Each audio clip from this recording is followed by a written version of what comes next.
চিৎকার করে জয় বাংলা বলবেন, ততবার এই বাংলার মাটি থেকে অপবিত্র মানুষরা দূরে সরে যাবে। বাংলার মানুষের জন্য, বাংলার জন্য আপনি যতবার জয় বাংলা বলবেন, তত আমাদের বাংলার মাটি থেকে দুষ্কৃতীরা দূর হয়ে যাবে। আর সিপিএম, বিজেপি এরা কি বলে? এরা বলে বদলা চাই, রক্ত চাই। রক্তের খেলায় মাতে এরা। কেন মাতে বলুন তো? কারণ এ মানুষরা বাংলার মানুষকে কিছু দিতে জানে না। এ মানুষরা বাংলার মায়েদের হাতে তুলে দিতে জানে না তাদের হাত খরচা।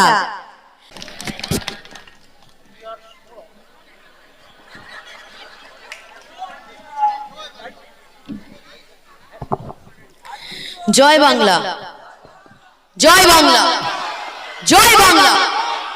এই জয় বাংলা ধ্বনিটা আসলে কেন মমতা বন্দ্যোপাধ্যায় বলে জানেন?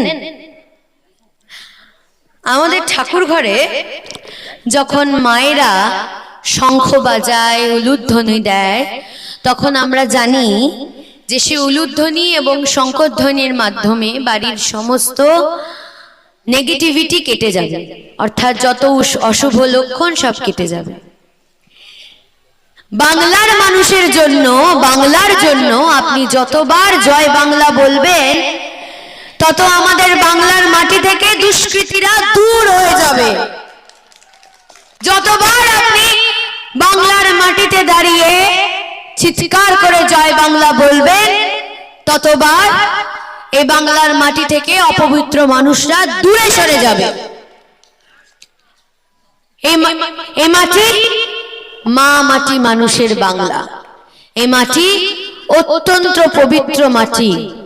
এই মাটিকে কলঙ্কিত করতে চেয়েছেন যারা, তাদের এই বাংলায় কোনো ঠাঁই নেই।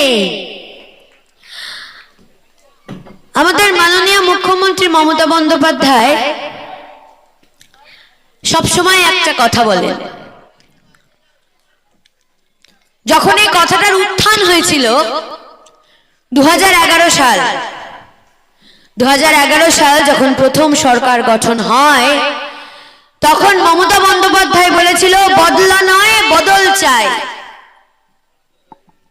আর সিপিএম, বিজেপি এরা কি বলে?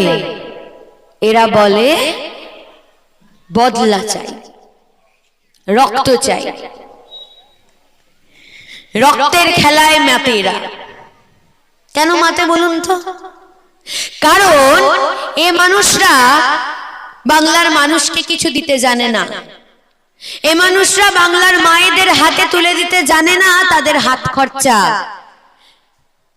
এই মানুষগুলো এটা জানে না কিভাবে মায়েদের ওই হাত খরচাই জমিয়ে তারা সংসারের পেছনে কাজে লাগায়, কিভাবে সেই টাকা জমিয়ে মেয়ের বিয়ের গয়না করে, কিভাবে সে টাকা জমিয়ে মাসের শেষে হাত খালি হওয়া স্বামীর হাতে টাকা তুলে বলে দেয় যাও আজকে বাজার করে আনো।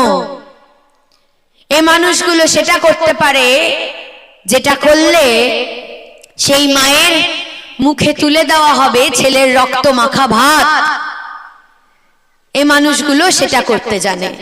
এ মানুষগুলো সেটা করতে জানে যে দিনের পর দিন, দিনের পর দিন নারীকে অসম্মান করতে, নারীকে অমর্যাদা করতে এ মানুষগুলো সেটা খুব ভালো করে জানে। আসি একটু ভোটাধিকার রক্ষার কথায়। আমাদের মোদি বাবু হয়তো ভুলে গেছেন যাদের ভোটের উপরে ভিত্তি করে তিনি গদিতে গিয়ে বসেছেন দিল্লির মসনদে, তাদের ভোটের উপরেই আজকে তিনি প্রশ্ন করছেন এরা নাকি বৈধ ভোটার নয়। তা মোদি বাবু যখন ভোটে জিতেছিলেন তখন তো মনে হয়নি, তারপরে এতগুলো বছর কেটে গেল তখন তো মনে হয়নি, আজকে মনে হচ্ছে আপনার, কারণ আপনার গদি নড়ে গেছে। যেহেতু আপনার গদি নড়ে গেছে, সেহেতু আপনার মনে হচ্ছে বাংলার মানুষকে কিভাবে লাঞ্ছিত বঞ্চিত করা যায়, তাদের কাছ থেকে ভোটের অধিকারটাই কেড়ে নেব। ভোট হবে না, আমাদের মতো, আমাদের ইচ্ছে মতো আমরা সরকার গড়ে নেব, তাই না? কি আনন্দের কথা।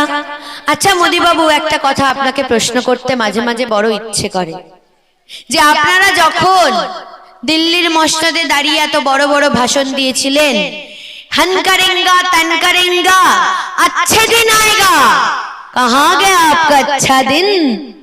यही है आपका अच्छा दिन, जिस दिन में आपको वोट लेना पड़ रहा है, आदमी का वोट लेना पड़ रहा है। कैसे लेंगे आप? ऐसे लेना है, छीन के लेना है, क्योंकि आदमी जो है ना बंगाल का, वो तो आपको ऐसे नहीं देंगे।